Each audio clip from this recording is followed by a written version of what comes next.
Okay, so today's piece is a pretty large multi-movement toy piano work by Kyle Gann, an American composer, I believe. This was written in 2013. It could also be performed on celesta, although most celestas have 4 or 5 octaves, and this is written for a 3 octave toy piano. Like it doesn't exceed that range, right? It's got a nice program note here, and the whole thing's about 17 minutes long. Surrealities. I don't know if I mentioned the title, a little bit out of it right now. Um, yeah, so the score is freely available on Kyle's website. The different movements are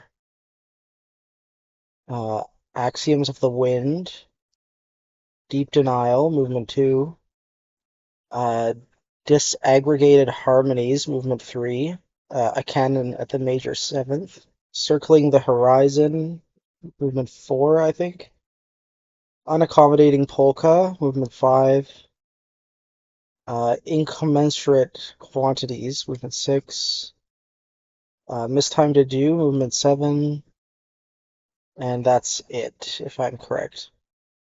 Each of these are also dated. For my 57th birthday, my wife gave me a 3 octave toy piano.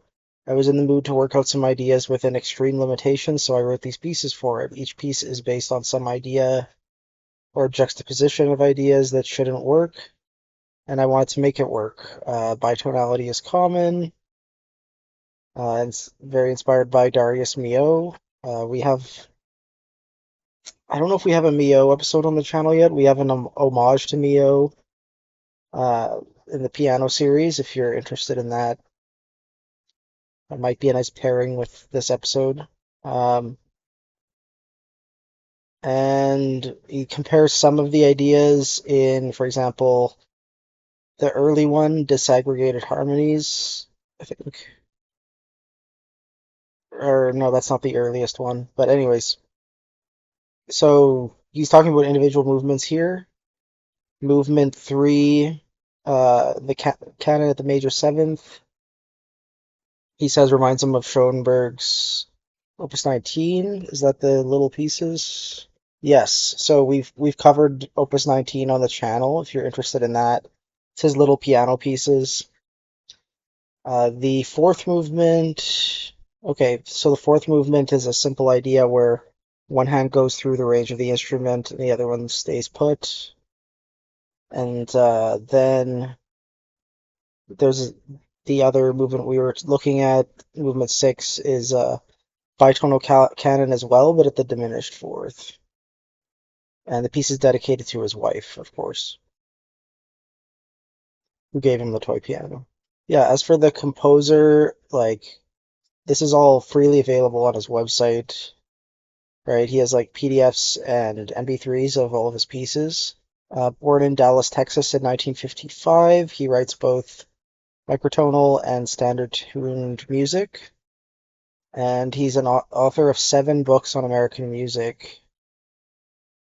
Uh, his magnum opus is called Hyperchromatica, and it's a 3.5 hour cycle of pieces for 3 retuned computer-driven pianos in a 33 tone scale.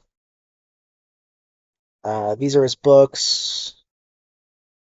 He has a whole book on Ives' Concord Sonata, or I guess he was editor of a number of essays or author of a number of essays on that sonata. He has a book about John Cage. He has the music of Conlon Nancaro. I might have read this. Well, I read a book once that was like a description of every player piano study of Conlon Nancaro, like one after another. So that might be that. And then he has this kind of survey book called American Music in the 20th Century. He also wrote for the Village Voice as a music critic and taught at Bard College. So all of his career is kind of revolving around New York, where he lives. Studied with Ben Johnston, the famous microtonal composer. Morton Feldman, probably in New York, and Peter Gann, who I'm not familiar with. Fourth of his music, so a lot of his microtonal music is for 58 pitches per octave, I guess. Gann was co-founder of the Society for Minimalist Music. He's written more than 3,500 articles for more than 45 publications. That sounds kind of crazy. From 1999 to 2010, he wrote the American Composer column for Chamber Music magazine.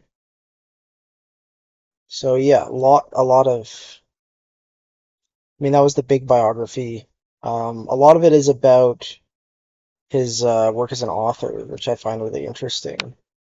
Um, I didn't really know anything about this composer going into this, so I'm quite impressed with this bio.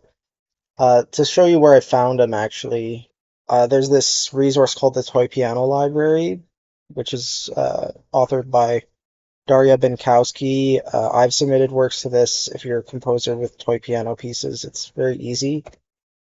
And I was going through it trying to find scores with, like, toy piano pieces with freely available scores, and like this came up, right?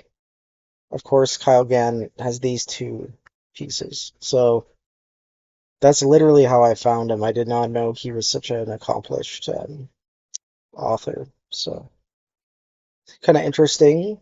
Uh, Lot to explore here on his website.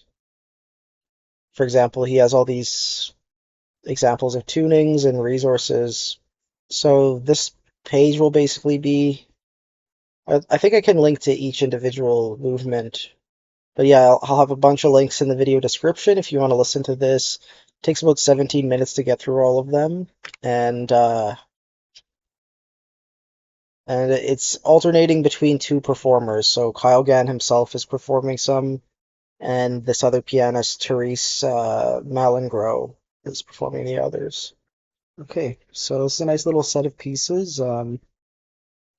It didn't quite distract me from other personal things on my mind, but I think it was pretty enjoyable. I like it has like a big ending and beginning movement, right? So that's a nice strategy.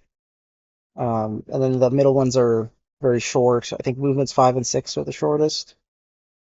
Um, and the textures in the outer two movements were really clear, really easy to hear. I think both those textures, this one and this one, are very idiomatic for the toy piano. You don't get too many notes at once. Um, the more contrapuntal movements, it gets a little bit lost. Like it's hard to pick out all the different voices, but that might be kind of the point. I think what he's trying to do is, like, by writing these bitonal canons, he's trying to sort of like write the most pianistic thing he can for this like cheap imitation of a piano. So I think there's some humor in that, and they're both really good examples of bitonality, especially this one. I think that's movement 5, or no, that's movement 4. Yeah, this one I actually really liked as well. Um, Interesting use of rhythm and harmony, kind of messy, kind of like Olivier Messiaen, I would say. But it actually most reminded me of Lou Harrison in terms of composers we've looked at on the channel. Yeah, it was just most similar to like Lou Harrison, I would say. Um, the Schoenberg reference, it's more of a reference. It doesn't actually sound like Schoenberg, this one.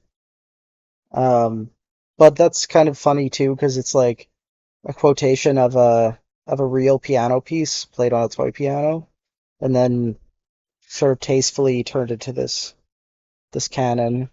Um, yeah, kind of cool.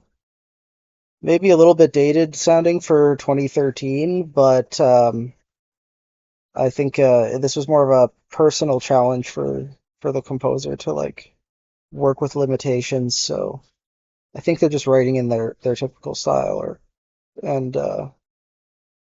yeah, it's kind of neat. We're looking at one other toy piano piece of his, so I look forward to that later in the series. And yeah, that's it for today.